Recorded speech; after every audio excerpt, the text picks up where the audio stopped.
Mula pa lamang paggising ng araw, ay ramdam na ni Selena ang bigat sa kanyang dibdib. Wala pa ring pinagbago ang simoy ng hangin sa kanilang baryo sa Bukirin. Maaliwalas, may halong amoy ng damo at lupa, ngunit para sa kanya ay tila lahat ay nawala ng kulay. Sa ilalim ng toldang puti, nakalatag ang kabaong ng kanyang asawa, si Marco. Mag-4 na pong araw pa lang silang kasal, ngunit heto siya ngayon, nakaupo sa harap ng puntod. Kawak ang kwintas na huling binigay sa kanya ng lalaking pinakamamahal niya. Hindi siya umiiyak sa mga sandaling iyon, hindi dahil wala na siyang luha, kundi dahil parang wala nang natirang damdamin sa kanya. Naubos na, nasayang na. Ang dating masiglang guro na kinagigiliwan ng buong baryo ay para bang isang multo na lamang, nakaupo, tahimik at walang imik. Ang mga bisita'y patingin-tingin sa kanya. May mga bulungan sa paligid. May mga tanong kung totoo nga ba ang nangyari kay Marco. Isang aksidente sa highway, mabilis na banggaan, wasak ang sasakyan. Sa ospital, sinubukan pa raw siyang iligtas, pero wala na. Dead on arrival, ayon sa doktor. Wala ring silang anak, kaya tila mas madali para sa iba na sabihin, makakalimutan mo rin siya, Selena. Bata ka pa. Pero para sa kanya, hindi iyon ganun kadali. Si Marco ang una at nag-iisang lalaking minahal niya. Mula pagkabata hanggang pagtanda, siya lang. Kaya ang pagkawala nito ay tila hindi lang pagkamatay ng isang tao, kundi parang pagkawala ng kalahati ng kanyang kaluluwa.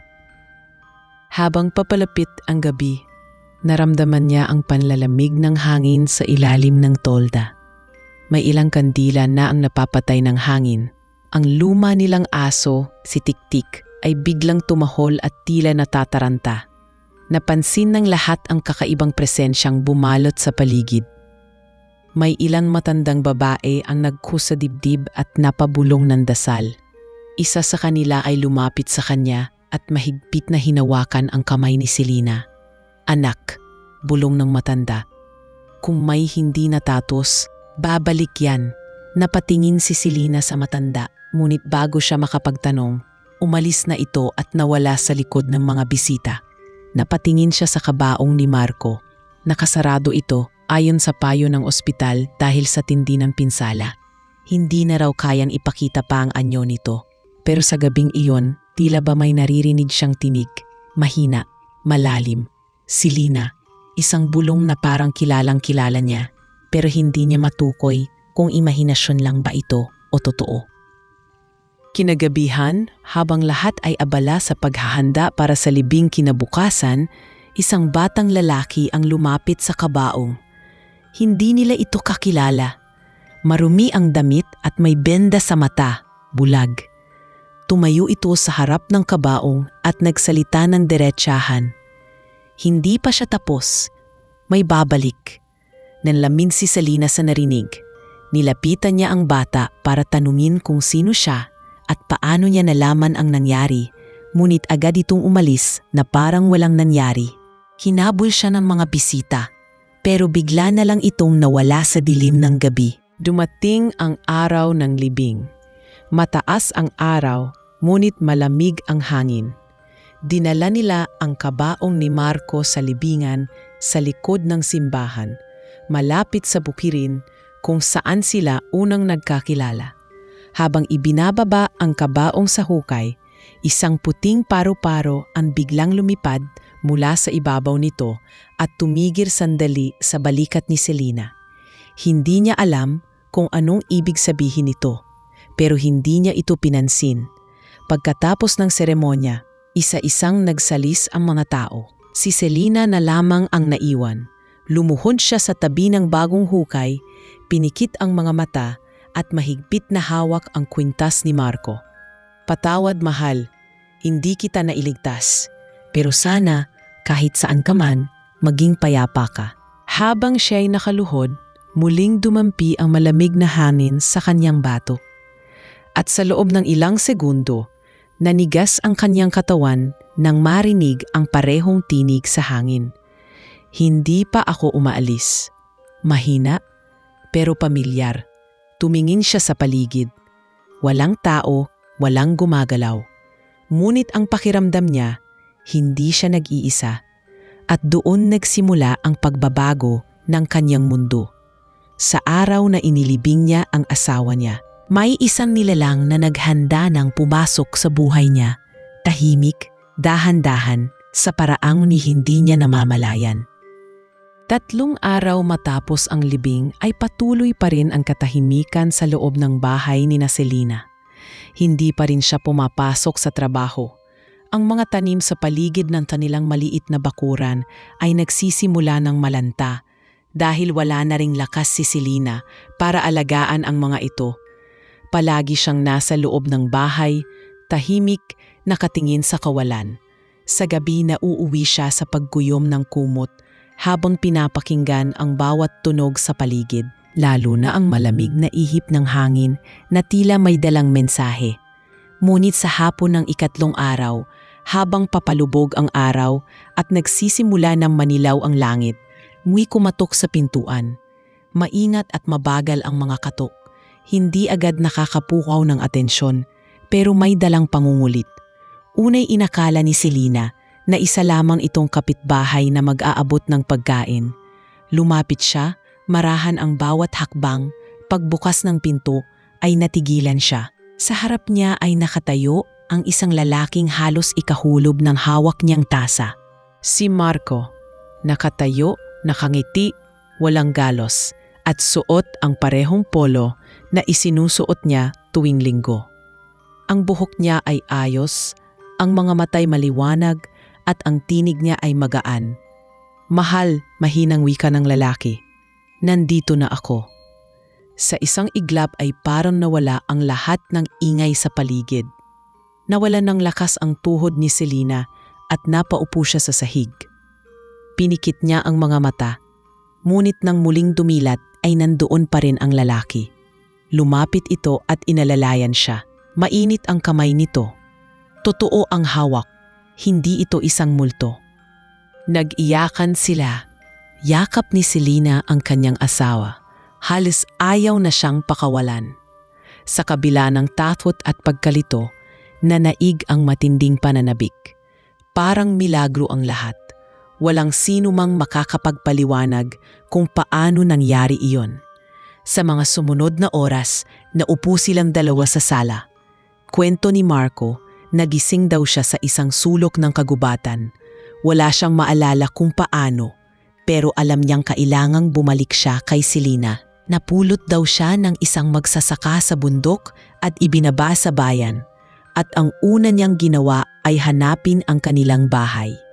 Nag-aalangan si Selina sa una, pero tuwing nagsasalita si Marco, may mga alaala itong binabanggit na tanging silang dalawa lamang ang may alam. Ang pangalan ng aso nila noong bata pa sila, ang sikreto nilang tagpuan sa likod ng paaralan, ang unang sulat na isinulat niya noong hindi pa sila magkasintahan. Lahat ng iyon, sinabi ni Marco na tila hindi ito kailanmang nawala.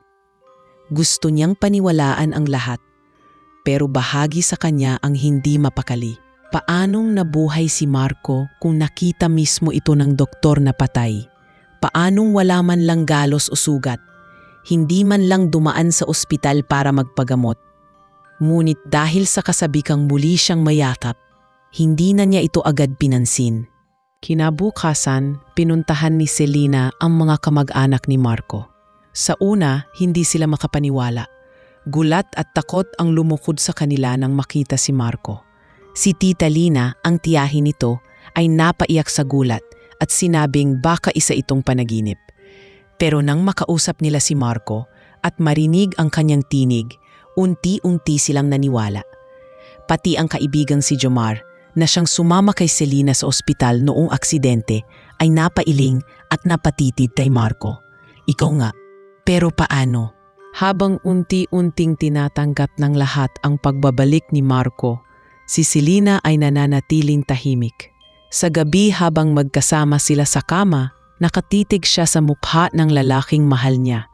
Pinagmamasdan ang bawat kurba ng pisngi, ang paghinga, ang tunog ng tibok ng puso nito habang yakap siya.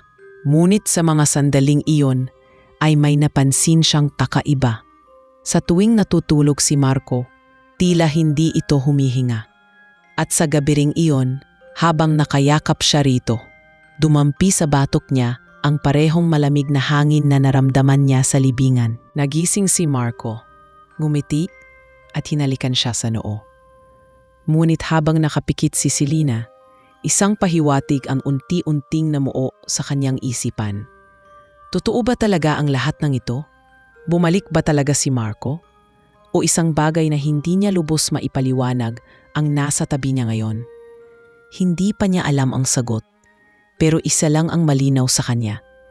May kakaiba at hindi ito isang simpleng kwento ng milagro. May misteryong unti-unti nang sumisilip sa pagitan ng katahimikan ng kanilang muling pagkikita. Mula nang bumalik si Marco, unti-unting nagbago ang takbo ng araw-araw ni Selena. Sa halip na punong-puno ng lungkot at pag-iisa, napalitan ito ng mga tahimik ngunit magaan na sandali. Ang mga tanim sa bakuran ay muli nang nadidiligan, muling bumalik ang tunog ng radyo tuwing umaga, at ang halakhak ni Marco ay muling umalingaw-ngaw sa loob ng bahay. Ngunit sa likod ng mga simpleng saya ay nagsisimula ng manahan ang isang uri ng pagkailang na hindi maalis sa puso ni Selena. Hindi siya sigurado kung ito'y takot, duda o isang tahimik na pagdududa na unti-unting lumalalim. Napansin niyang si Marco ay tila naging ibang tao sa ilang bagay. Mas tahimik ito ngayon, mas malumanay at tila mas marunong sa gawaing bahay kaysa dati. Sa dati, si Marco ay hindi marunong magluto ng maayos. Ngunit ngayon ay kusang naghahain ng mainit na almusal tuwing umaga.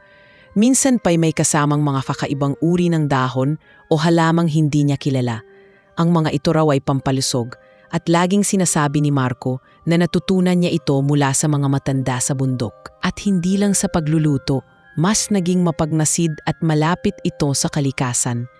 May mga sandaling huli niyang makitang nakaupo lang ito sa ilalim ng puno, nakapikit, tila nakikipag-usap sa hangin.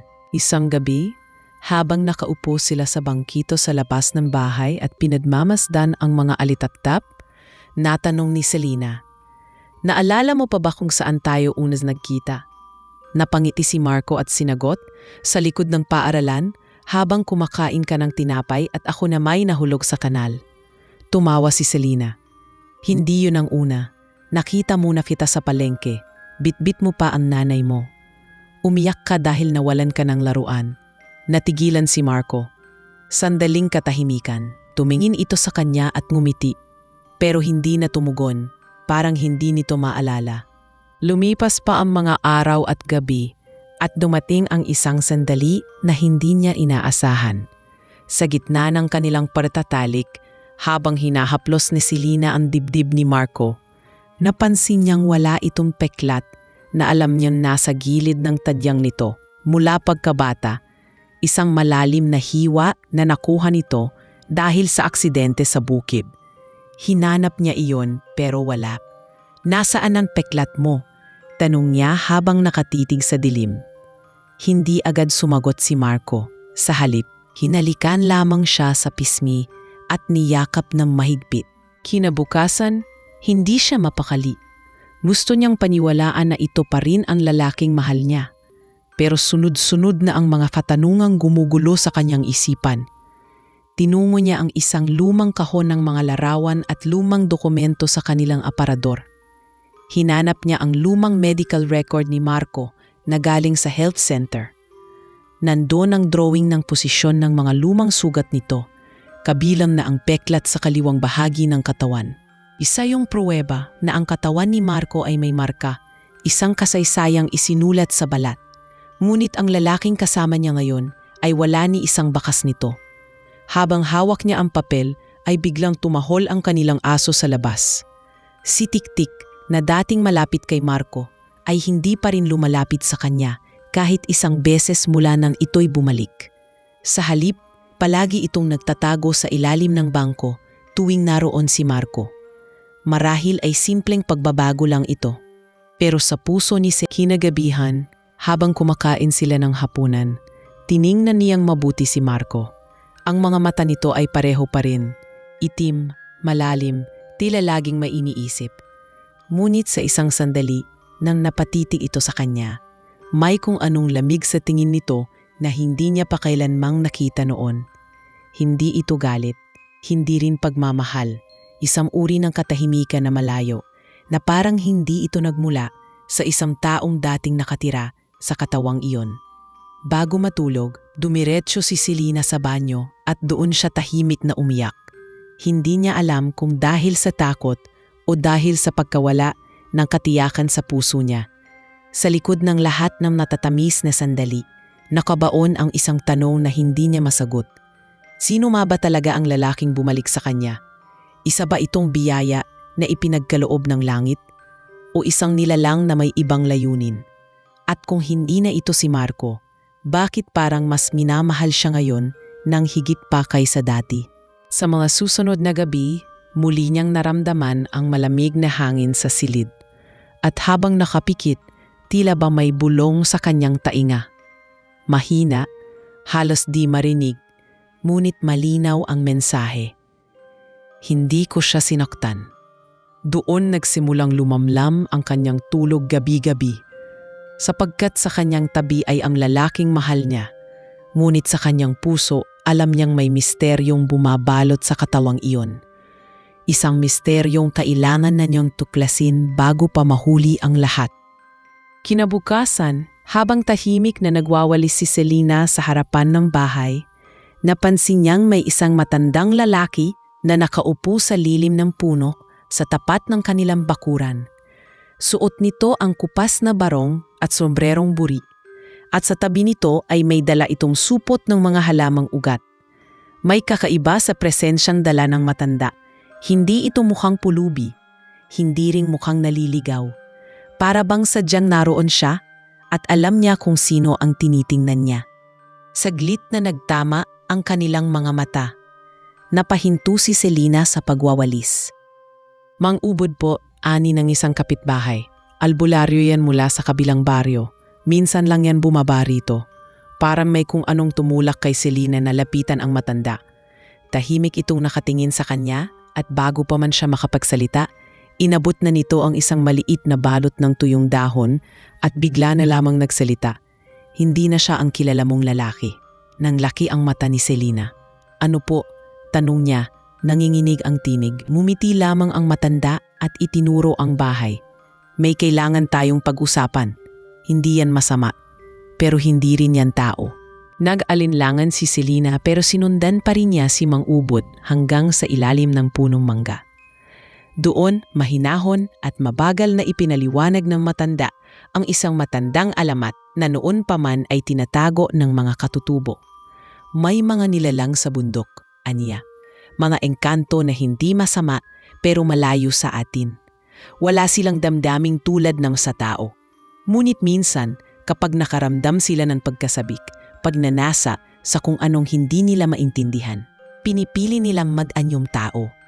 Tahimik lang na nakikinig si Selena, ngunit ramdam niyang lalong lumalamig ang kanyang likod habang unti-unting tumutugma ang lahat ng mga palatandaan. May ilan sa kanila, patuloy ni Mang Ubod, na pinipiling manirahan sa loob ng katawan ng isang taong malapit ng mamatay, isang kasunduan.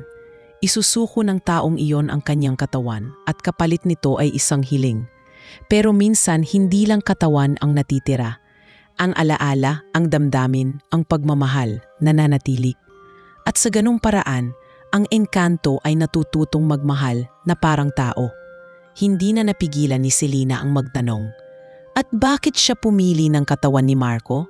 Tumitig sa kanya si Mang Ubod, diretso at tahimik, dahil mahal ka niya. O mahal ng katawan ang alaala mo, hindi ko masabi kung alin doon.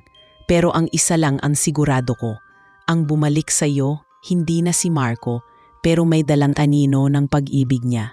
Bumalik si Selena sa bahay na tuliro. Pagpasok niya, bumungad si Marco. Nasa kusina, nagluluto ng ulam na kinagigiliwan nilang dalawa noon. Nang magtagpo ang kanilang mata, ngumiti ito sa kanya. Ngunit sa likod ng ngiting iyon ay hindi na niya kayang huwag makita ang tanong. Lumapit siya sa lalaki At sa unang pagkakataon ay tinanong niya ng direkte, "Sino ka ba talaga?" Sandaling natahimik si Marco. Inilapag nito ang sandok at umupo sa harap niya. "Ako si Marco," sagot nito. Mahina ngunit buo. O kung hindi man, ako ang lahat ng natira sa kanya. Hindi umimik si Selena. Uminom siya ng tubig, pinilit pakalmahin ang sarili. Nang gabing iyon, mas maaga siyang pumasok sa kwarto at nagkulong. Sa harap ng salamin, pinagmamasdan niya ang sarili. Mga mata niyang pagod, balat niyang nangayayat. Ang lalaking kasama niya sa bahay, hindi na ang lalaking inilibing niya. Ngunit mahal pa rin ba niya ito? O mahal lang niya ang alaala ng dating Marco? Sa ilalim ng mga tanong ay may isang bagay na hindi maikakaila. Hindi siya kailanman sinaktan ng nilalang na kasama niya. Sa halip, minahal siya nito sa paraang hindi pa niya kailanman naranasan o sa kahit sinong tao. Tahimik, buo, tapat. Kinabukasan, muling dumalaw si Mang Ubod. Inabot nito kay Selena ang isang lumang aklat na binubuo ng mga kasaysayang hindi isinulat sa paaralan. Mga kwento ng mga engkantong namuhay kasama ng tao. "Basahin mo ito," sabi niya. At sa huli, ikaw pa rin ang pipili. Sa loob ng maraming gabi, binasa ni Selena ang bawat pahina, bawat kasunduan, bawat kwento ng pag-ibig at pagkawasak. Hanggang sa huli, napagtanto niya ang isang bagay. Ang tunay na tanong ay hindi kung sino ang nasa harap niya ngayon, kundi kung ano ang pinipili niyang tanggapin. At habang papalapit ang gabi, sa unang pagkakataon, pinili niyang makinig hindi sa takot, kundi sa tibok ng puso niyang sa kabila ng lahat ay hindi pa rin tumitigil sa pagtibok para sa lalaking bumalik sa kanya. Kahit pa hindi niya sigurado kung saan ito nagmula. Lumipas ang ilang araw mula nang ibigay sa kanya ni Mang Ubod ang aklat. Araw-araw, pagkatapos ng lahat ng gawaing bahay, tahimik na umuupo si Selena sa lumang ipuan malapit sa bintana, habang binabasa ang bawat pahina. Lumang-luma na ang mga papel, amoy amag at alikabok. Ngunit sa bawat salitang binabasa niya, para bang unti-unting nagiging malinaw ang mga tanong na matagal nang gumugulo sa kanyang isip. Maraming kwento ang laman ng aklat tungkol sa mga engkantong sumanib sa mga sugatang katawan, sa mga pusong naghihingalo na nagbukas ng daan para sa ibang nilalang. Hindi lahat ay masama. Hindi rin lahat ay masayahang wakas. May mga kwento ng kabaliwan, ng mga pamilyang nagkawatak-watak, ng mga taong hindi na muling naging sila. Pero mayroon ding kakaunti, mga kwento ng pag-ibig na umusbong sa pagitan ng dalawang mundong hindi dapat magtagpo. Habang binabalikan niya ang mga sandali kasama si Marco, ang mga alaala ay tila nahahati na sa dalawa. May Marco na dating kilala niya, mapusok, masigla, minsan ay padalos-dalos. At may Marco na narito ngayon, tahimik, malumanay, at tila mas malalim ang pangunawa. Hindi niya maitatangging nararamdaman pa rin niya ang init ng pagmamahal nito. Ngunit sa likod ng mga ngiti at haplos ay nananatiling buhay ang mga panaginip na paulit-ulit na bumabalik tuwing gabi. Madalas sa kanyang pagtulog, napapanaginipan niya ang isang lalaking nasa ilalim ng lupa. Madilim, malamig at puno ng putik. Nakaluhod ito, umiiyak at parang may gustong sabihin. Ngunit hindi ito makalapit sa kanya. Parang may nakaharang, isang manipis na harang ng liwanag ang nakapagitan sa kanila. Hindi ito si Marco, ngunit ramdam niyang konektado ito sa kanya. Sa bawat panaginip ay pareho ang tanawin, pareho ang pakiramdam, isang kaluluwang nakakulong at hindi matahimik. Sa isang umaga, habang naglalakad siya papunta sa palengke, nadaanan niya ang simbahan. Naudyok siyang pumasok. Walang misa, tahimik. Umupo siya sa likod at pumikit. Doon, sa gitna ng katahimikan, para bang naramdaman niya ang bigat ng lahat ng emosyon. Tinanong niya ang sarili, kung ito nga bang kasalukuyan niyang pinipiling paniwalaan ay pag-ibig pa rin o isang pangangailangan na lang na huwag mawalan ng dahilan sa buhay. Sa altar, nakaukit ang salitang, ang totoo ay lumalaya. Para bang isang paalala, kung anuman ang totoo, ito ang magpapalaya sa kanya. Pag-uwi niya sa bahay, nadatnan niyang nagluluto si Marco ng paborito niyang ulam, tinolang manok. Napansin niyang ginagamit nito ang ilang halamang hindi karaniwang ginagamit. Tinawanan niya ito, anong klaseng tanglad yan? Sabi ni Marco, mas malambot ang lasa nito. Nakatutulong din sa pakiramdam mo kapag nananaginip ka ng malalim. Napatigil si Selena. Hindi niya kailanmang ikinuwento kay Marco ang mga panaginip. Paano mo nalaman? Tanong niya, halos pabulong. Napangiti lang si Marco. Minsan, ramdam ko kapag naliligaw ka sa panaginip mo. Hindi niya malaman kung dapat ba siyang matakot o mas lalo pa siyang mapalapit sa taong ito. Sa gabi niyon, pinilit niyang tanungin si Marco tungkol sa mga alaalang hindi na nito masyadong maalaala. Naalala mo pa ba ang araw ng kasal natin? Tanong niya habang magkaharap sila sa kama.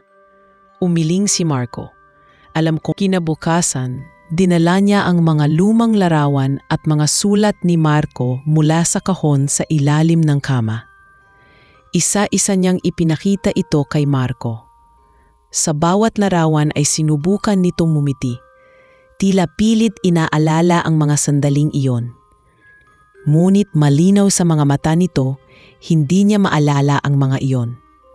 Sa huli, tinanong siya ni Selena, kung hindi ikaw si Marco, bakit ka nandito sa akin? Tahimik ang lalaki.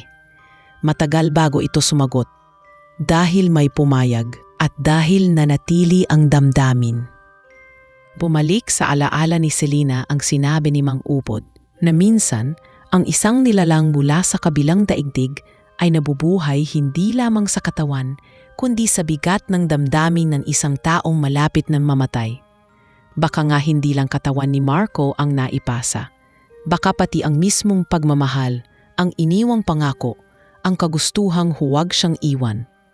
Ngunit sa panaginip, may isa pang tinig na paulit-ulit na sumisigaw. Isang tinig na hindi niya pa rin nabibigyang pangalan at sa lalim ng kanyang paninilay, alam niyang hindi pa ito ang dulo. May isang bahagi ng kanyang kwento na kailangang mahukay. May isang kaluluwang kailangang mapakinggan. At handa na siyang tuklasin kung sino iyon. Isang hapon, habang nagwawalis si Selena sa bakuran, may napansin siyang hindi pangkaraniwan sa ilalim ng puno ng santol. Isang piraso ng tela na tila bahagi ng suot ni Marco ng araw ng aksidente. Natigilan siya.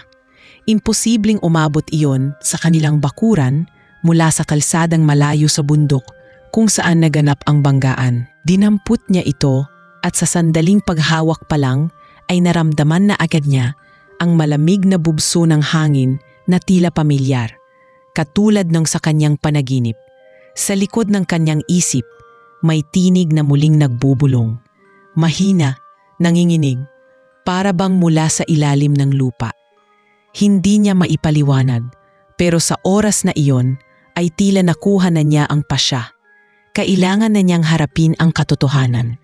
Kailangan niyang malaman kung ano talaga ang nangyari kay Marco. Dinala niya ang tela kay Mang Ubod. Tahimik ang matanda habang hawak ito. Pinikit nito ang kanyang mga mata, dahan-dahang iniikot ang tela sa pagitan ng mga daliri. Pagkatapos ng ilang saglit, binitiwan niya ito at tumingin kay Selena. Hindi na siya nandito, aniya. Pero hindi rin siya tuluyang nawala. Ang katawan niya isinuko. At hindi siya napilit. Tinanggap niya ang kapalit. Natigilan si Selena. Anong ibig mong sabihin? Tanong niya. May isang nilalang, paliwanag ng matanda, na matagal nang nakamasid. Isa siyang engkanto mula sa kagubatan sa Hilaga. Tahimik at mailap. Hindi siya basta nagpapakita. Ngunit minsan, kapag nakakita siya ng purong damdamin, matinding pag-ibig o matinding lungkot, lumalapit siya. Humihingi siya ng tahanan, kapalit ng isang hiling. Dito na ipinahayag ni Mang Ubod ang buong pangyayari. Ayon sa kanya, Sa sandaling nasa pagitan ng buhay at kamatayan si Marco, lumapit sa kanya ang nilalang na iyon. Isang engkanto na walang pangalan sa wikang tao. Inalok nito si Marco ng pagkakataon na manatiling malapit kay Selina kahit hindi na siya ang Marco na dati. Isang hiling kapalit ng pagpayag na ang kanyang katawan ay tirhan ng ibang espiritu. At si Marco, kahit naghihingalo, ay pumayag. Hindi dahil sa takot sa kamatayan, kundi dahil sa matinding kagustuhang hindi maiwan si Selina. Ang katawan ay sinuko, ngunit ang damdamin ay isinaboy. Ang alaala ay nawala, ngunit ang puso ay naiwan. Hindi alam ni Selina kung ano ang mararamdaman. Sa isang banda, may lungkot sa kaalamang wala na talaga si Marco sa kanyang kabuuan. Ngunit may bahagi rin ng kanyang puso ang biglang nabing magaan. Sa wakas, may paliwanag na. Hindi siya nababaliw. Hindi rin siya nilinlang. May dahilan kung bakit ramdam pa rin niya ang pagmamahal sa mga yakap, sa mga haplos, sa mga titig. Dahil ang katawan ay maaaring sakupin, ngunit ang tunay na damdamin ay hindi kayang pekihin.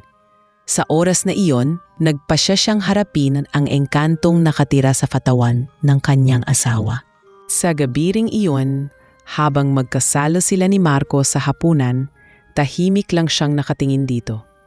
Sa liwanag ng kandila, napansin niyang tila kumikislap ang mga mata nito.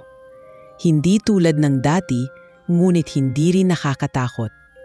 Nang matapos silang kumain, niyaya niya ito sa ilalim ng puno santol kung saan siya unang nakadampot ng tela. Doon niya tahimik na inabot ang kamay nito at nagsalita. Alam ko na ang totoo, aniya. Alam kong hindi ka na si Marco at alam kong hindi mo ito ginusto sa simula. Pero narito ka ngayon at gusto kong marinig mula sa iyo kung bakit mo piniling manatili. Tahimik si Marco. Matagal bago ito nagsalita. Ako si Aren, mahinang sambit nito. Isa akong engkanto mula sa kabundukan. Matagal na akong naninirahan sa pagitan ng mga ugat ng punong matatanda. Nakikita ko kayong mga tao. Nakikita ko kung paano kayo magmahal. Isang araw, habang papalubog ang araw, naramdaman ko ang isang kaluluwang palubog din. Si Marco. Ang tanging laman ng puso niya ay ikaw. Ang kanyang huling hiling ay sana'y may makasama ka pa rin. Kahit wala na siya. Ipinangako ko sa kanya na aalagaan kita. Hindi ko alam kung paano maging tao. Pero natutunan ko ito sa araw-araw na kasama kita. Tumulo ang luha ni Selina. Hindi niya alam kung dapat ba siyang matakot o mapalapit lalo sa nilalang na ito. Ngunit ang totoo, sa kabila ng lahat ng pagbabago, ni minsan ay hindi siya pinakitahan ng sama ng loob o pang-aabuso. Sa halip araw-araw ay nararanasan niya ang isang uri ng pagmamahal na mas banayad, mas malalim, mas tapat. Hindi siya pinilit maniwala. Hindi siya ginising sa gitna ng gabi para takutin. Sa halip, siya ay hinintay, pinakinggan, at minahal sa paraang mas tahimik kaysa salita. Sa gabing iyon, sa ilalim ng puno santol, unang beses niyan niyakap si Aren, hindi bilang si Marco, kundi bilang kung sino siya talaga. Walang paliwanag sa isip. Wala ring katiyakan sa hinaharap. Pero sa kanyang puso, may kakaibang kapayapaan. Dahil sa wakas, alam na niya ang totoo. At sa gitna ng malamig na simoy ng hangin sa pagitan ng dalawang mundo, may pag-ibig na tahimik na sumibol, hindi sa anyo ng tao o engkanto, kundi sa anyo ng pagtanggap. Kinabukasan, habang nagsisikat ang araw sa ibabaw ng bundok at unti-unting pinapainit ang malamig na lupa, muling umupo si Selina sa tabi ni Aren sa ilalim ng punong santol. Tahimik lang silang dalawa. Walang magsasalita pero hindi rin kinakailangang magsalita. Sa unang pagkakataon, naramdaman ni Selina ang ginhawa sa katahimikan. Iba na ang nararamdaman niya ngayon. Wala na ang takot na bumalot sa kanya noong una. Wala na ang mga tanong na paulit-ulit niyan itinago sa likod ng ngiti. Ang natira na lamang ay ang katotohanang hindi maikakaila. Hindi na nga si Marco ang kasama niya, ngunit hindi ring ganap na nawala ang lalaking minahal niya. Habang tinitingnan niya si Aren, sinubukan niyang unawain kung papaano na ipapasa ng isang nilalang ang ganoong klasing malasakit. Paanong isang engkanto na hindi pinalad na maging tao ay natutong magmahal sa paraang hindi hinihingi ng laman kundi ng kaluluwa. Ano ba ang pakiramdam? Mahinang tanong ni Selina habang nakatingin sa malayo. An mamuhay sa katawang hindi sayo? Saglit na natahimik si Aren. Parang simula ng isang awit na hindi mo kabisado. Sagot nito, ramdam mo ang tono pero hindi mo alam ang mga salita. Araw-araw akong nagkakamali. Pero sa bawat pagkakamali natututo ako dahil sayo. Dahil sa damdaming naiwan sa katawan na ito. Yumuko si Selina, pilit pinipigil ang luha. At kung magbago ang isip ko, tanong niya, kung hindi ko kayaning tanggapin ang lahat? Aalis ako, sagot ni Aren. Hindi ako narito para agawin ka. Ako ay narito lang dahil may isang lalaking humiling na huwag kang mag-isa. Kapag hindi na yun ang kailangan mo, aalis ako at dadalhin ko ang kapayapaan niya pabalik sa gubat. Ngunit sa halip na sagutin siya, niyakap siya ni Selina. Mahigpit, matagal, walang paliwanag, walang pangakong binitiwan. Ngunit sa yakap na iyon, ipinaramdam niya na hindi niya kailangan ang lahat ng sagot.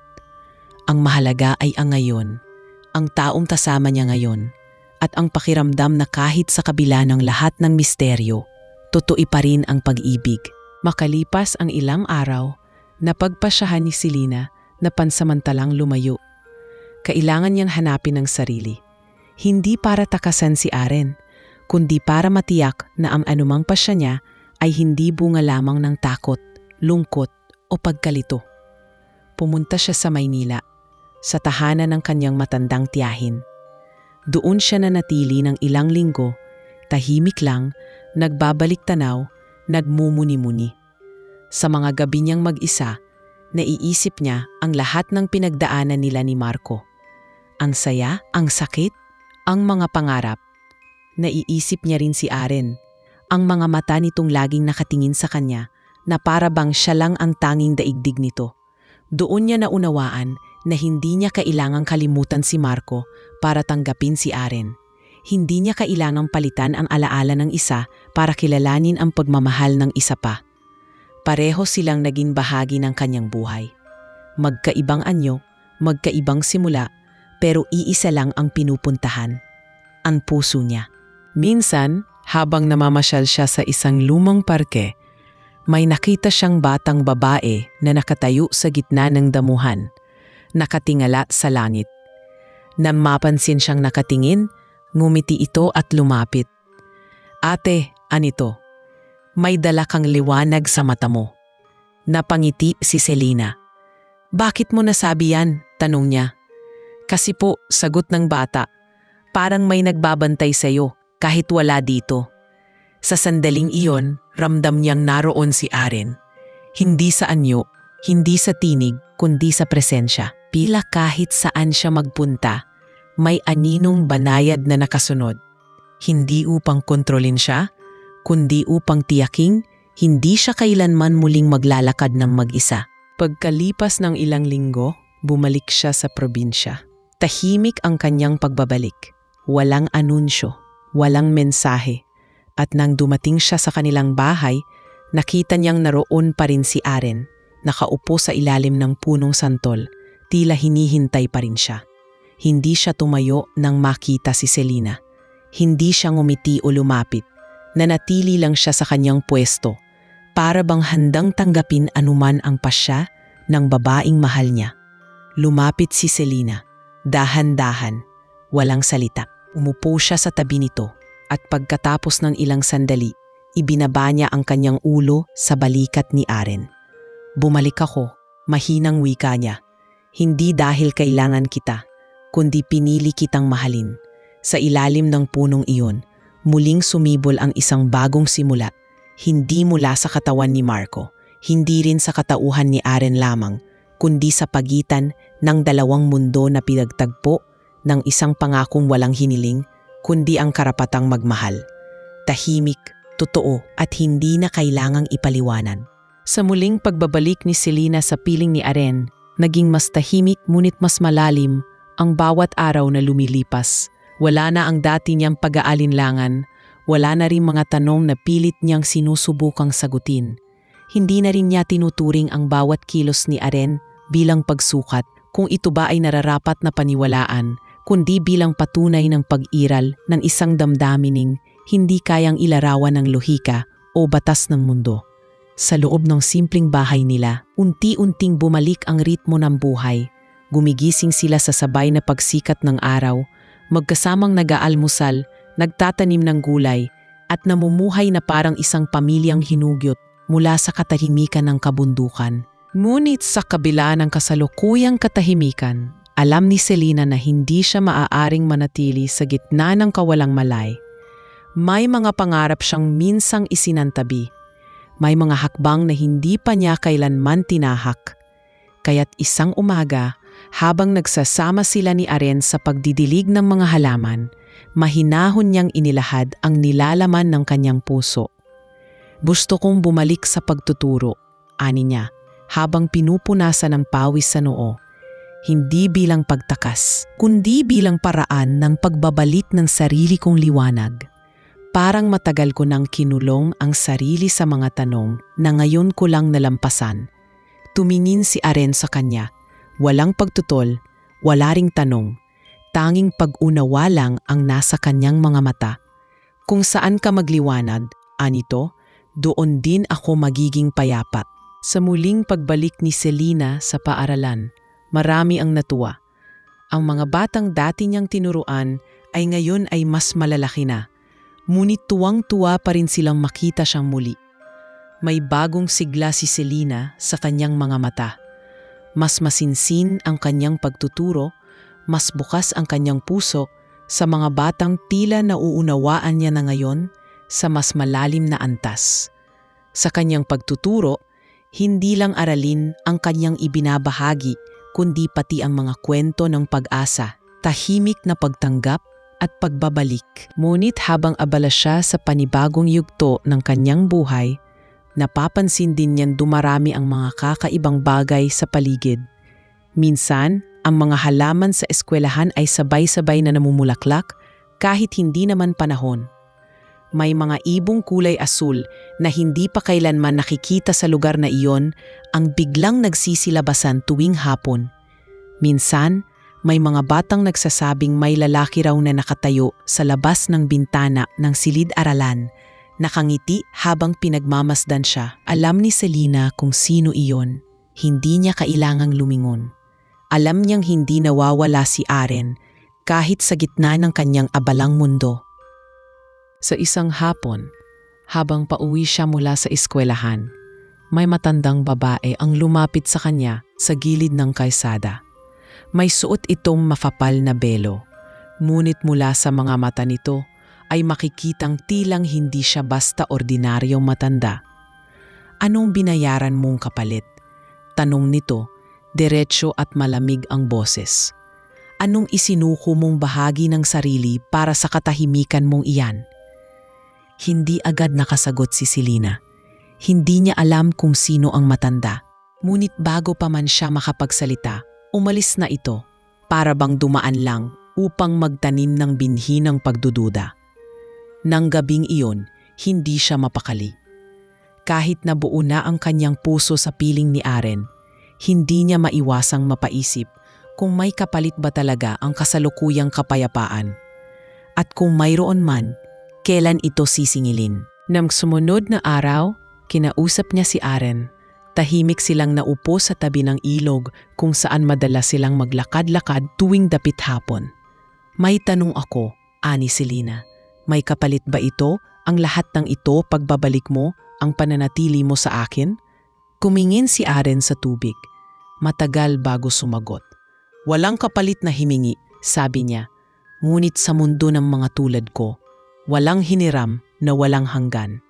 Ang lahat ng bagay ay kailangang ibalik sa pinagmulan. Hindi ito kaparusahan, kundi batas. Naramdaman ni Selena ang bigat ng mga salitang iyon. Ibig mong sabihin, aalis ka rin? Tumingin si Aren sa kanya at sa mga mata nito ay may kapayapaang may kasamang lungkot. Hindi ko alam kung kailan. Hindi ko rin alam kung paano. Pero habang hindi pa ako tinatawag pabalik, narito ako, kasama mo, at pipiliin kitang muli sa bawat araw na ibibigay sa atin. Sa gitna ng kaalamang may hangganan ang lahat, mas pinili ni Selena na mamuhay sa ngayon. Hindi upang tumakas sa posibilidad ng pagkawala, kundi upang yakapin ang bawat sandali na parang ito na ang huli. At sa bawat araw na lumilipas, mas natututo siyang pahalagahan ang katahimikan, ang pagmamahal na hindi hinihingi ng salita, at ang presensya ng isang nilalang na nagmula sa daigdig na hindi niya kailanman naisip na papasukin niya. Ang pagmamahal na iyon ay parang hangin, hindi mo nakikita, hindi mo mahahawakan, ngunit nararamdaman mo sa bawat paghinga. At sa puso ni Selena, sapat na ang malaman na sa loob ng katawang minsang pag-aari ni Marco, may isang kaluluwang natutong magmahal. Hindi dahil sa utos ng langit, kundi dahil sa hiling ng puso. Makalipas ang maraming linggo ng katahimikan, isang gabi habang mahinang bumubuhos ang ulan, naramdaman ni Selena ang pag-ikot ng mundo sa ibang paraan. Sa mga huling araw, madalas siyang mapaisip. Habang nakahiga sa tabi ni Aren, pinakikinggan ang mahinang pagpatak ng ulan sa bubong. Dumadaloy sa kanyang isipan ang mga salitang hindi niya pa nasasambit. Hindi dahil hindi niya alam kung paano, kundi dahil natatakot siyang may mabago kapag binigkas na ang mga iyon. Ngunit ngayong gabi, sa himig ng ulan, sa malamig na hanging pumapasok sa bintana, at sa presensya ng lalaking hindi na niya kayang tawag, bumangon siya at umupo sa tabi ni Aren. Hinawakan ang mga kamay nito at tiningnan ang mga mata niyang palaging tila may tinatagong dagat. Mahal kita, sabi niya. Hindi iyon unang beses niyang sinabi ang salitang iyon. Ngunit ngayong gabi, iba ang bigat, iba ang kahulugan, sapagkat ang salitang iyon ngayon ay hindi para sa alaala ni Marco, kundi sa mismong katauhan ni Aren. Mahal kita, hindi dahil sa katawan na ginamit mo, hindi dahil ginaya mo ang isang taong minahal ko. Mahal kita dahil ikaw, sa kung sino ka, ay minahal kong kusa. Hindi agad sumagot si Aren. Hinigpitan lang niya ang hawak sa kamay ni Selena at sa kanyang mata namuo ang mga luha. Wala akong inaasahan, sabi niya. Wala ring akong hiniling. Ngunit ang marinig ito mula sa iyo. Sa paraang hindi mo kailangang itanggi ang nakaraan, ay higit pa sa kayang ibigay ng mundong pinanggalingan ko. Napayo ko si Selena at ngumiti. Sa gabing iyon, walang halik na namagitan. Walang pisikal na pagtatanik. Tanging ang katahimikan ng dalawang kaluluwang nagsalubong sa dulo ng paghahanap. Kinabukasan, sa isang hudyat na parang isinulat ng tadhana, napansin ni Selena ang mga ibong puti na nagliparan sa itaas ng kanilang bahay. Hindi pangkaraniwan ang mga ibong iyon. Hindi niya pa kailanman nakita sa kanilang lugar. At sa sandaling iyon, may naramdaman siyang pag-ikot sa kanyang tiyan. Isang biglaang pagkahilo. Maaaring simpleng pagod lamang, ngunit tila may iba. Kinabukasan, muli itong naulit. 2 beses sa isang araw. Sa sumunod na linggo, napansin niyang lumalambot ang kanyang katawan, lumalalim ang antok, at humihina ang kanyang gana. Hanggang sa isang umaga, habang naglalakad siya pa uwi mula eskwelahan, biglang nanikip ang kanyang dibdib. Hindi masakit, ngunit may kakaibang sensasyon na parang isang lihim ang unti-unting lumilitaw.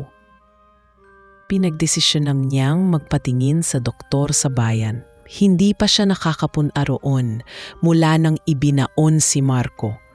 At sa kanyang pag-upo sa harap ng doktor, tahimik siyang naghihintay ng resulta. Pagbalik ng doktor, ngumiti ito at sinabing, "Congratulations, 6 na linggo na." Hindi agad niya naintindihan. 6 na linggo?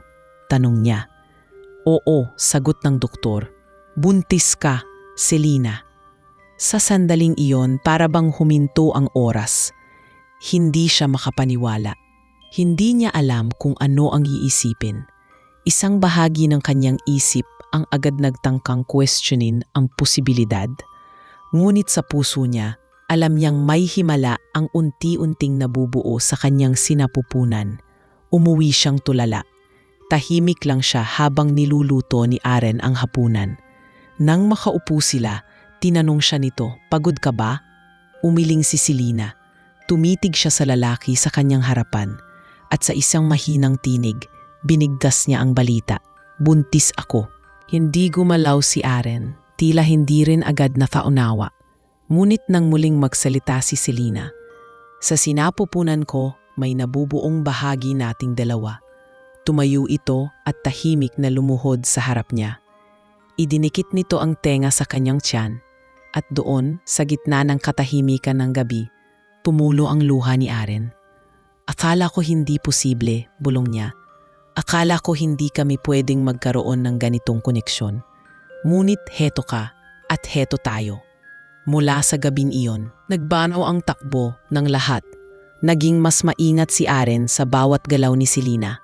Tuwing umaga, siya ang naghahanda ng lahat. Siya ang nagpapainit ng tubig. Siya ang naglalagay ng mga dahon sa ilalim ng unan ni Selina para raw makatulog itong mahimbing. Tuwing gabi, kinakausap nito ang tiya ni Selina at tinuturo ang mga bituin sa bintana para bang ipinaaalam sa sanggol ang mundo kung saan ito isisilang. Ngunit, higit sa lahat, isang malaking hakbang ang ginawa ni Selina. Isinulat niya ang lahat, mula sa unang gabi ng burol hanggang sa pagbabalik ni Marco, hanggang sa pagbubunyag ng katotohanan kay Aren, hanggang sa kanyang desisyong muling magmahal. Sa bawat pahina, nilagyan niya ng tala, hindi para ikwento ang kababalaghan, kundi para ikwento kung paanong kahit sa pagitan ng dalawang mundo, may mga puso pa ring nagtatagpo. At sa dulo ng kanyang isinulat, isang pangungusap lamang ang kanyang nilagay. Hindi mahalaga kung saan ka galing, kundi kung paano mo ako minahal. Habang lumalaki ang kanyang tiyan, lumalalim din ang kanyang pagmamahal. Hindi na niya iniisip ang hangganan. Hindi na niya tinatanong kung kailan aalis si Aren, sapagkat sa puso niyang unti-unting lumalawak dahil sa buhay na dala niya. Alam niyang anuman ang dumating, hindi na siya kailanman mag-isa. Dahil may minahal siyang hindi kailanmang isinilang sa lupa, ngunit nagpakatao para lamang mahalin siya ng buo. At ngayon, may bahagi ng pag-ibig na iyon ang nabubuo sa loob niya. Tahimik, buhay, at tunay. Sa pagdaan ng mga buwan, naging mas malalim ang ugnayan ni Selina at Aren. Habang lumalaki ang kanyang tiyan, unti-unti ring lumalago ang katahimikan at katiyakang bumabalot sa kanilang tahanan. Wala na ang alinlangan. Wala na ring mga tanong na kailangang sagutin. Ang araw-araw ay naging pagdiriwang ng mga simpleng sandali, paglalakad sa umaga habang hawak ang kamay ng isa't isa, pakikinig sa mga huni ng ibon sa tanghali habang nagpapahinga sa lilim ng punong santol, at pagtawa sa maliliit na bagay habang magkasamang naghahanda ng hapunan. Walang marangyang buhay, walang kasikatan, pero sa puso ni Selina, ito na ang pinakakumpletong anyo ng tahanan. Ipinagpatuloy ni Selina ang kanyang pagtuturo sa lokal na paaralan, ngunit tuwing hapon ay umuuwi siya agad upang makasama si Aren.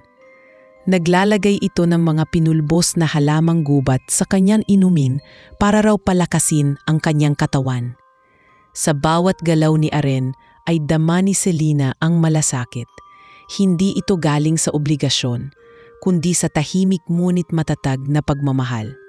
Sa bawat haplos nito sa kanyang tiyan, para bang ang buong daigdig ay nagiging payapa. Ang bahay nila, bagamat payak, ay tila naging sentro ng isang lihim na himala na ang tanging nakakaalam ay ang kalikasan mismo.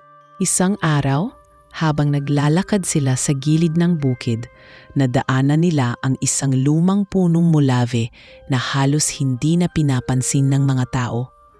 Huminto si Aren at tumitig dito. "Dito ako isinilang," sabi niya. "Hindi tulad ng mga tao, hindi ako lumabas sa sinapupunan. Isa akong nilikha ng hangin, ng araw, ng ugat ng mga punong ito. Sa ilalim ng mulave na to, unang umihip sa akin ang buhay. Kaya kahit na may bahagi akong natutong maging tao, hindi ko nakakalimutan kung saan ako nagsimula." Napatingin si Selina sa puno. Malaki ito, matibay, at tila may presensya ng isang matandang bantay. "Baka dito rin natin dapat palakihin ang anak natin," biro ni Selina, sabay hima sa kanyang tiyan. Para sa simula pa lang, alam na niya kung gaano kaganda ang mundo. Nang sumapit ang 7 buwan ng pagbubuntis, isang panaginip ang bumisita kay Selina. Nasa isang malawak na damuhan siya, may mga bulaklak na kulay asul at dilaw. At sa gitna nito ay isang batang lalaki na nakatayo, nakasuot ng puting kasuotan, nakangiti sa kanya. "Mama, anito, huwag kang matakot. Kilala ko kayong pareho at pipiliin ko kayong dalawa." Pagkagising niya, ramdam niyang may kakaibang init sa kanyang dibdib. Iba sa karaniwang panaginip, parang may nangakong kaluluwa na darating sa tamang oras. At dumating nga ang araw na iyon, isang madaling araw na tahimik ang paligid. Naramdaman ni Selina ang paninikip ng kanyang tiyan. Hindi ito masakit sa una, ngunit habang lumilipas ang oras, unti-unting lumalalim ang bawat pag-ikot. Tinawag niya si Aren na nooy gising na. Tila naramdaman na rin ang pagdating ng sandaling ito. Walang gulo, walang takot. Maingat na inihanda ni Aren ang lahat sa kanilang maliit na kwarto, malinis na banig, mga halamang nakabalot sa tela, mainit na tubig. Wala silang doktor, wala ring komadrona. Ngunit sa oras na iyon, hindi kinailangan ang karaniwang tulong. Ang paligid ay tila ginabayan ng lakas na hindi nakikita. Habang sumisigaw sa sakit si Selina, hinahawakan ni Aren ang kanyang kamay. Tahimik itong bumubulong ng mga salitang hindi niya naiintindihan. Isang matandang wika na tila hinango mula sa ugat ng mga puno, mula sa ihip ng hangin, mula sa alon ng ilog. At sa huling sigaw, isang malakas na iyak ng sanggol ang pumunit sa katahimikan ng madaling araw. Lumuha si Selina habang yakap ang munting nilalang sa kanyang dibdib. Maputi ito, mapula ang labi, at tila may liwanag na nanggagaling sa balat nito. Nang hawakan ito ni Aren, natigilan siya, tumingin siya kay Selina.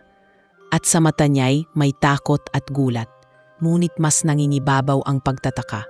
"Hindi ko inakala," sabi niya, "na magagawa ng katawan kong hindi galing sa laman ang lumikha ng isa pang buhay." Pinangalanan nila ang bata ng Lino, isang pangalang mula sa salitang linang. Ibig sabihin ay pagsibol, pagtubo, panibagong simula.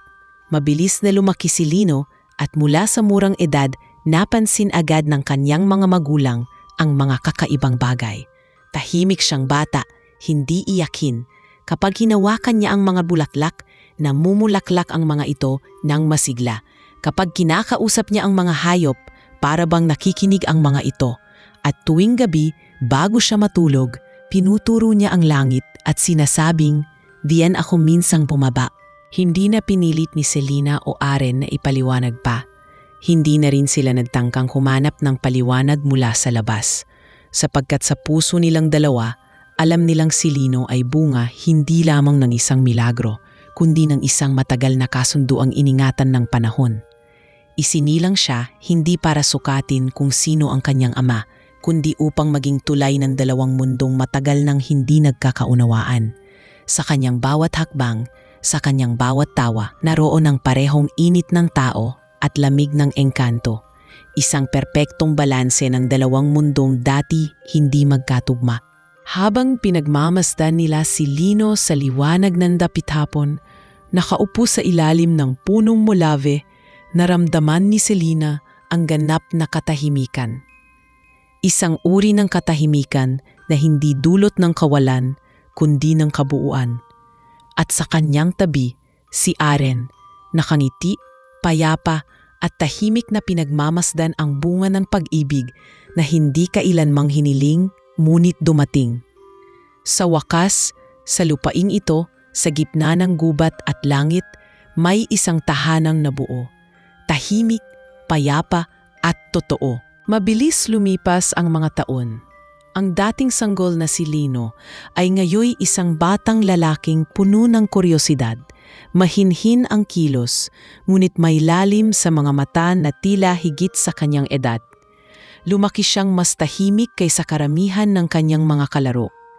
Hindi siya palaimik, ngunit kapag nagsalita, laging may bigat ang kanyang mga salita. Para bang mula ito sa isang lugar na malayo, isang alaala ng mundong hindi pa niya nararating, ngunit tila kabisado na niya. Madalas siyang matagpuan sa ilalim ng punong mulave, nakaupo, nagpipinta gamit ang mga durog na dahon, o di kaya'y kausap ang mga paru-paro, mga langgam, o kahit ang hangin. Tila nauunawaan niya ang kanilang sinasabi at nauunawaan din siya ng mga ito. Hindi nagtagal, napansin ni Selena ang mga kakaibang kakayahan ni Lino. Minsan, habang may lagnat siya, lumapit ang bata, humawak sa kanyang noo, at sa hindi maipaliwanag na paraan, bumaba ang kanyang temperatura at nakatulog siyang mahimbing. Sa ibang araw, kapag may nabasag na paso ng halaman, hindi ito kinailangan pang palitan. Sa halip, kinabukasan ay muli itong may mga usbong, waring naghilom sa sarili nito. Nang minsang bumaha at sinira ng tubig ang isang bahagi ng kanilang taniman, nakita nilang si Lino ay nakatayo sa gitna nito, walang takot, at ang lupa sa paanan niya ay hindi tinablan ng putik. Hindi ito ikinabahala ni Selena. Hindi niya ito itinago. Sa halip, tinanggap niya ito bilang bahagi ng batang mula sa pagmamahal ng tao at engkanto. Si Aren, sa kabila ng lahat ng ito, ay nanatiling tahimik na tagapagbantay. Hindi na niya sinubukang ipaliwanag ang mga bagay-bagay. Tila ba alam niyang may darating na panahon na si Lino na mismo ang huhubog ng sarili niyang pagkakaunawa. Naging mabuting ama siya, hindi sa pamamagitan ng mahigpit na disiplina, kundi sa pamamagitan ng halimbawa, pagtuturo ng pasensya, ng respeto sa paligid, at ng kahalagahan ng mga bagay na hindi nakikita ng mata. Itinuro niya kay Lino kung paano makinig sa katahimikan, kung paano makiramdam sa galaw ng hangin, at kung paano igalang ang bawat nilalang, tao man o hindi. Isang araw, habang namimitas ng bunga si Selena sa bakuran, nilapitan siya ni Lino at tinanong, "Mama, bakit iba ang mga mata ni Papa?" Natigilan siya. Tiningnan niya ang anak at sa mukha nito ay walang pagdududa. Tanging tanong lang, bakit parang mas maraming mundo sa loob ng mga mata niya? Lumuhod si Selena sa harap ni Lino, pinisil ang kamay nito at sinabi dahil galing siya sa mundong hindi natin kailanman naranasan. Pero kahit hindi siya kagaya natin, pinili niyang mahalin tayo. At doon mo siya makikita, hindi sa mata, kundi sa paraan ng pagmamahal niya. Tumango si Lino, wala na siyang ibang tanong pagkatapos noon. Lumipas pa ang mga taon, si Lino ay nagsimulang pumasok sa paaralan. Bagamat tahimik at may pagkailang sa ibang bata, madali siyang kinagiliwan ng kanyang mga guro. Matalino siya, mabilis umunawa, ngunit higit pa roon, may kakaiba siyang kabaitan. Isang uri ng malasakit na hindi na itinuturo sa paaralan. Nang minsang masugatan ang isa niyang kaklase, hindi ito nagdalawang isip na lapitan at hawakan. Sa loob ng ilang minuto, humupa ang sugat. Naguluhan ang mga tao. Napuno ng tanong ang mga guro. Ngunit si Lino, sa halip na matakot, ay tahimik lang nangumiti. Alam niyang iyon ay bahagi niya. Hindi niya ito itinago, ngunit hindi niya rin ipinagmalaki. Sa bahay, mas lalo siyang naging malapit kay Aren. Marami silang hindi kailangang pag-usapan. May mga sandaling sabay lang silang nakaupo sa ilalim ng puno, nakatingin sa kalangitan, habang marahang umiihip ang hangin. Sa mga sandaling iyon, alam nilang sapat na ang presensya ng isa't isa. Si Selena sa kabila ng pananahimik ay pinupuno ang tahanan ng init. Sa bawat pagkain, sa bawat yakap, sa bawat kwento ng kanyang kabataan na ibinabahagi niya tuwing gabi, isinulat niya ang bawat taon ng kanilang buhay sa isang makapal na kuwaderno, ang kanyang pagbubuntis, ang pagluha ni Aren sa paglabas ni Lino, ang unang hakbang ng bata, ang unang salitang binitiwan nito, at lahat ng sandaling hindi kayang pulutin ng alaala sa isip, kundi tanging panulat lamang ang makakahawak.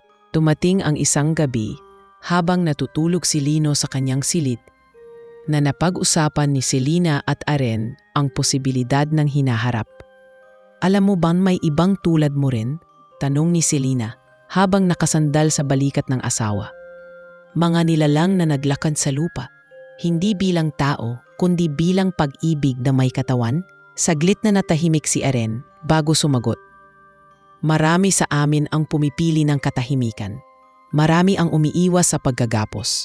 Ako lang ang nagpaiwan dahil may isang hiling na hindi ko kayang talikuran." "At ngayon," tanong ni Selena, "pitiliin mo pa rin bang manatili kahit alam mong may panahon ding tatawagin ka pabalik?" Mahinang ngumiti si Aren. "Kung may pagpipilian ako, pipiliin kong manatili sa bawat araw. Ngunit kung darating ang panahon, hindi ko aalisin sa sarili kong puso ang mga naiwan sa mundo mo. Dahil kahit bumalik man ako sa lupa, may bahagi na akong naiwan dito sa piling mo." At sa sandaling iyon, walang pangakong binitiwan, ngunit may isang uri ng pagtanggap na muling tumimo sa pagitan nila. Isang pagtanggap na hindi lahat ng pag-ibig ay kailangang manatili sa anyo. Minsan, sapat na ang manatili sa alaala, sa pangalan, sa batang isinilang mula sa dalawang mundong pinagtagpo ng damdamin. Habang tulog si Lino sa silid sa likod, tahimik na binantayan ng kanyang ama't ina ang gabi. Walang alinlangan, walang takot, sapagkat sa puso nila, buo na ang isang tahanan na hindi binuo ng dugo, kundi ng kapangyarihang mas matibay kaysa karaniwang pagkakabuklod. Isang tahanan sa pagitan ng engkanto at tao na minahal ang isa't isa sa paraang hindi kailanman matutumbasan ng mundo. Maraming taon na ang lumipas. Si Lino ay naging isang binata. Tahimik, matalino at may presensyang hindi basta-bastang malilimutan. Lumaki siyang may respeto sa lahat ng bagay, mula sa pinakamaliit na insekto hanggang sa pinakamatandang puno. Sa bawat galaw niya ay tila may sayaw ng hangin, at sa bawat tingin ay may lalim na hindi madaling mabasa. Hindi niya kailanman itinanggi ang kanyang pinagmulan, ngunit hindi rin niya ito ipinagsigawan. Sa kanilang baryo, siya ang naging tagapamagitan ng katahimikan. Ginagalang, minamahal at hinahangaan ng mga tao, hindi dahil sa kanyang katayahan, kundi dahil sa kanyang puso. Samantala, si Selena ay tumanda ng mapayata. Ang dating guro na binigyan ng maraming sugat ng tadhana ay ngayoy isang ina na tinatamasa ang bunga ng kanyang mga naging desisyon. Naging simple ang buhay niya, malayo sa karangyaan, ngunit puno ng kahulugan. Sa kanyang pagtanda ay patuloy niyang isinulat ang kanilang kwento sa mga lumang pahina. Sinigurong bawat alaala ay mananatili hindi lang sa papel, kundi sa puso ng sino mang babasa. Isa sa huling isinulat niya ay isang liham para kay Lino. Inilagay niya ito sa loob ng isang kahon kasama ng lumang kwintas ni Marco, ilang tuyong dahon na galing kay Aren at isang piraso ng tela mula sa kanilang kasal sa ilalim ng punong molave. Isang gabi, habang si Selena ay nakaupo sa harap ng bahay, nakatingin sa mga bituin, nilapitan siya ni Lino. "Mama," tanong nito, "natatakot ka ba sa kamatayan?" Napangiti si Selena. "Hindi anak," sagot niya. "Dahil sa dami ng pinagdadaanan ko, natutunan kong ang kamatayan ay hindi katapusan. Minsan, ito'y simula. Minsan, iti pagtahak sa daang hindi na kailangang maunawaan, kundi tanggapin. Tumingin si Lino sa langit. At si Papa, saan mo siya nakikita ngayon? Saglit na natahimik si Selina bago tumuro sa puso niya. Dito, sa bawat tibo at sayo, sa bawat galaw mo. Kahit hindi mo siya laging nakikita, ramdam ko siyang nananatili. Nang sumunod na taon, pumanaw si Selina. Tahimik, payapa. Sa kanyang kwarto, sa gitna ng hating gabi, habang mahimbing na natutulog si Lino sa kabilang silid. Kinabukasan, natagpuan siyang nakangiti. May hawak na larawan ng kanilang pamilya. Siya, si Aren, at si Lino noong bata pa. Sa kanyang tabi ay nakabukas ang kanyang kwaderno at sa huling pahina ay isang mensahe. Ang totoong tahanan ay hindi bahay, hindi katawan, hindi anyo. Ang totoong tahanan ay ang pusong minahal at minamahal pa rin kahit sa kabilang buhay. Sa araw ng libing ni Selina, hindi lamang mga tao ang dumalo. Sa gilid ng punong molave, may mga nilalang na tila hindi mula sa mundong ito ang tahimik na nakatayo. Mapuputi ang balat, mahahaba ang buhok, at tila lumalabo sa hangin kapag tinitigan ng diretsyo. Hindi sila lumapit, hindi sila nagsalita. Sa presensyang iyon, alam ni Lino, naroon si Aren. Naroon ang kanyang ama, hindi sa anyo, kundi sa diwang laging nakabantay. At sa kanyang dibdib, ramdam niya ang mainit na bugso ng damdaming hindi kayang ipaliwanag. Mula noon, si Lino na ang nagpatuloy ng kwento. Hindi sa pagsasalita kundi sa paggawa. Tinuruan niya ang mga bata kung paano makinig sa kalikasan. Tinulungan niya ang mga matatanda sa kanilang taniman.